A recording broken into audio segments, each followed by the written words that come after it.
E aí, pessoal, já pararam para pensar numa pergunta daquelas bem grandes, tipo, por que existe o mal? É uma pergunta que, nossa, todo mundo se faz uma hora ou outra, né? Pois é, às vezes a gente olha para o mundo e pensa, puxa, por que acontece tanta coisa ruim? Parece que não faz sentido, né? Bom, que tal a gente bancar o detetive e investigar esse mistério juntos? Bora lá! Ok, pra gente entender de onde vem uma coisa, a gente tem que começar, bem, pelo começo. E a nossa história começa com quem criou todas as coisas boas. Então a história é mais ou menos assim, ó.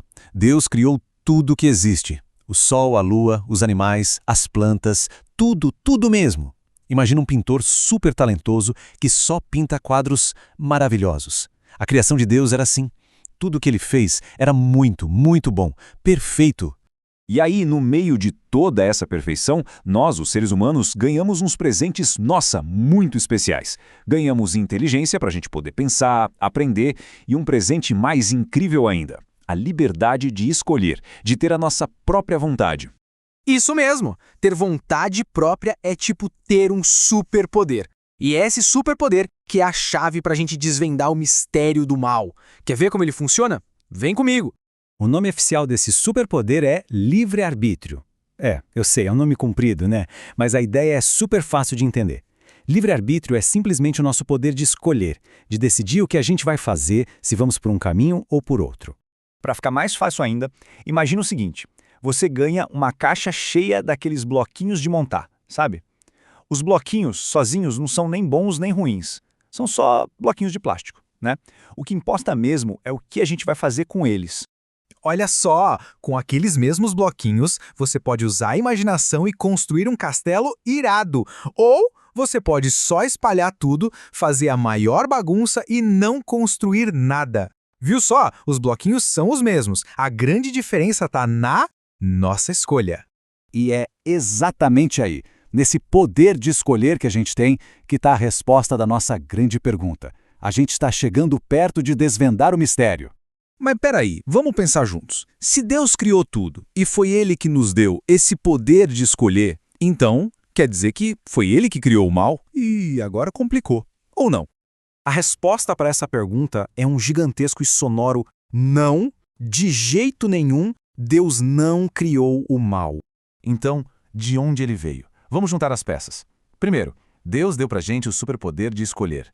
Segundo, algumas criaturas, anjos e pessoas, usaram esse superpoder para fazer o contrário do que era certo, para desobedecer. E terceiro, o mal é o resultado disso. Lembra da bagunça com os bloquinhos? Então, o mal é essa bagunça que as escolhas erradas criam. Não foi algo que Deus fez, mas sim a consequência de uma escolha ruim. Ok, isso explica como o mal começou, lá atrás. Mas e hoje? Onde está essa briga entre o bem e o mal? Sabe onde? Acontece todo dia, dentro da gente. É isso mesmo, o campo de batalha é o nosso coração. Vamos pensar de um outro jeito, uma outra comparação bem legal. Imagina que o mundo inteiro é uma orquestra gigante. E Deus, ele é o maestro, regendo tudo. Ele tem a partitura para a música mais linda que você pode imaginar. E a gente, nós somos os músicos dessa orquestra. Cada um de nós tem um instrumento.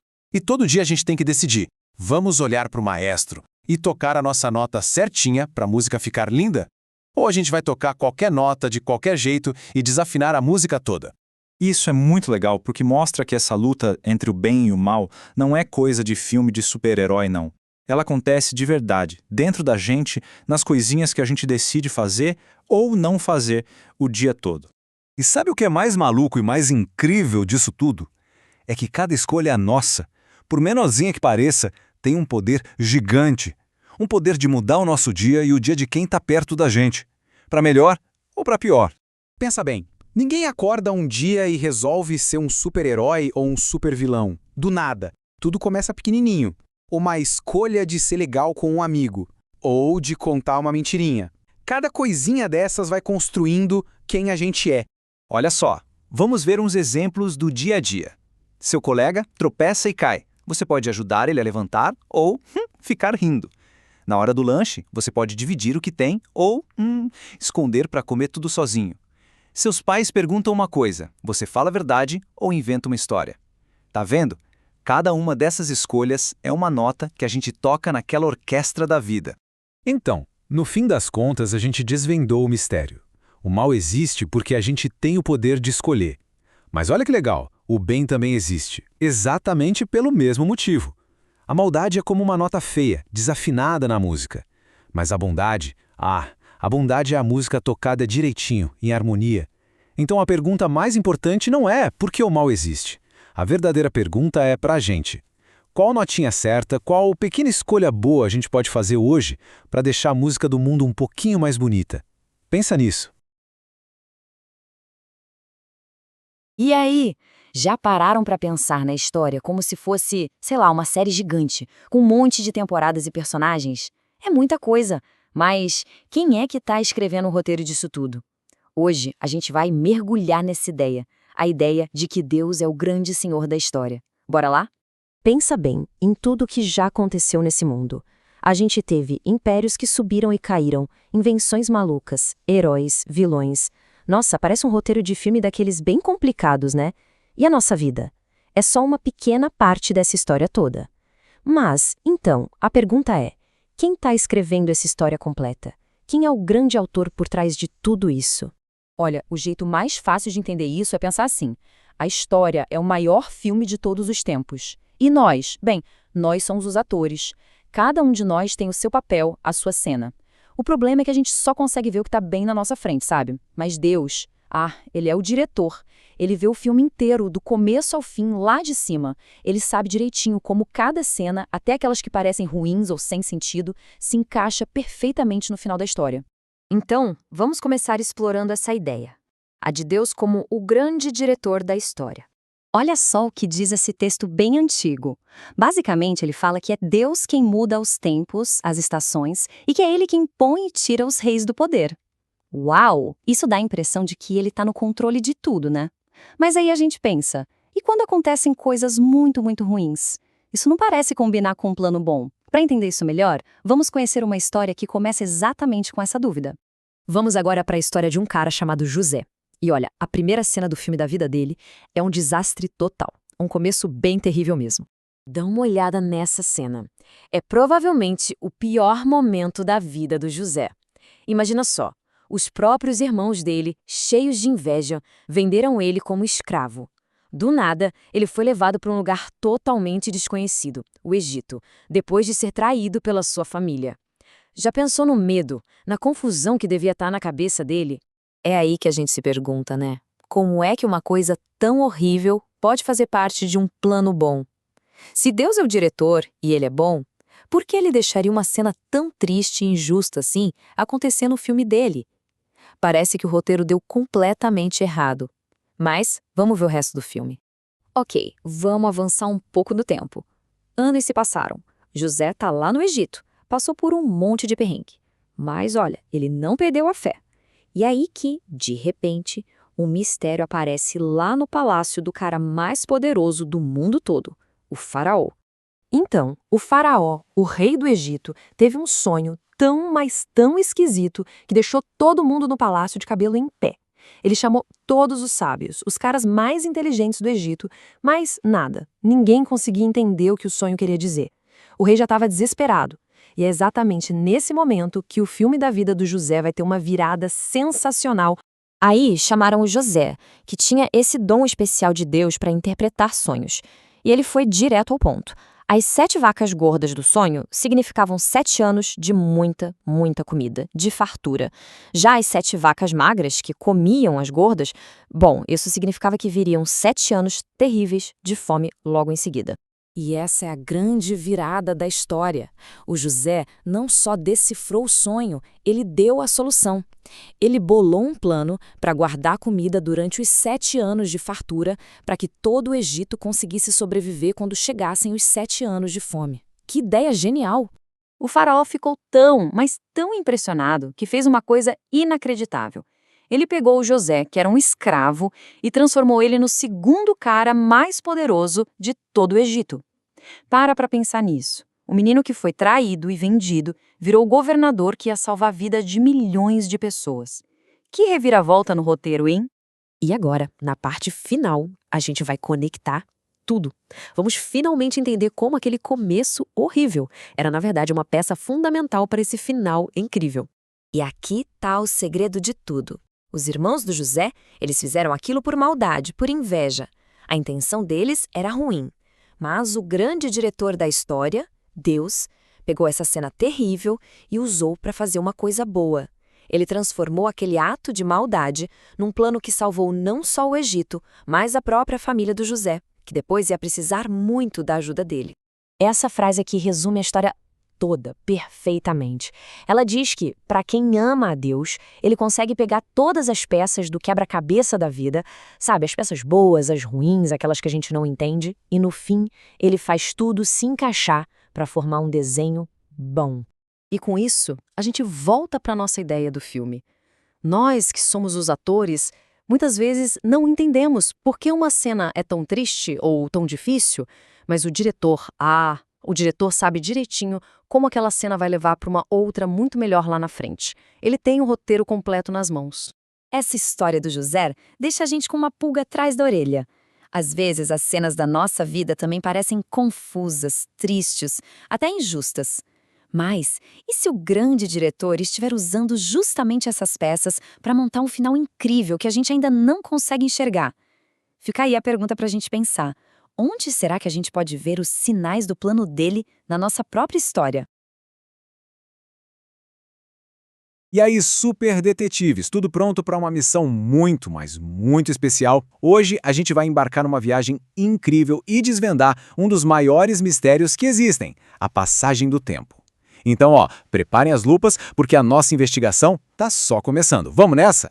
Para começar, já tem um enigma para vocês. Dá uma olhada. De um lado, a gente tem uma pessoa que nasceu bebê e foi crescendo, crescendo. Do outro, temos umas televisões que também, mudaram pra caramba com o passar dos anos.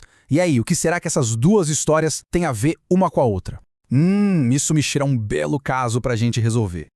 E olha só elas aí, as nossas primeiras pistas. Vejam bem, a vida do Sebastião, desde que ele era um bebezinho até virar um vovô. E do ladinho, a evolução das televisões, daquela caixa de madeira antiga até as telas super fininhas de hoje. Cada foto dessa é uma pecinha do nosso quebra-cabeça. Ok, vamos focar no nosso primeiro arquivo secreto, o caso do Sebastião. Como é que pode, Um bebezinho lá de 1950 de repente virou esse senhorzinho de 2020? Parece mágica, mas não é não. É história e a gente vai decifrar esse código juntos. Ahá! Olha só que demais! Quando a gente coloca as fotos do Sebastião na ordem certinha, uma do lado da outra, o mistério começa a fazer sentido. Primeiro bebê, depois criança, aí jovem, adulto e, por fim, idoso. Cada foto tem uma data, sabe? A ordem é a chave para a gente entender a história todinha. E para resolver mistérios como esse, todo bom detetive da história que se preze precisa ter uma ferramenta super secreta. É o nosso equipamento especial, sabe? Para organizar todas as pistas que a gente encontra por aí. E o nome dela é... A linha do tempo. A definição oficial, chique, é uma representação visual de uma sequência de eventos históricos em ordem cronológica. Uau, que nome complicado, né? Mas é bem simples. Pensa que é tipo um mapa do tempo, que mostra o que aconteceu antes e o que veio depois. É como seguir os passos numa caça ao tesouro. Agora vem a parte mais legal.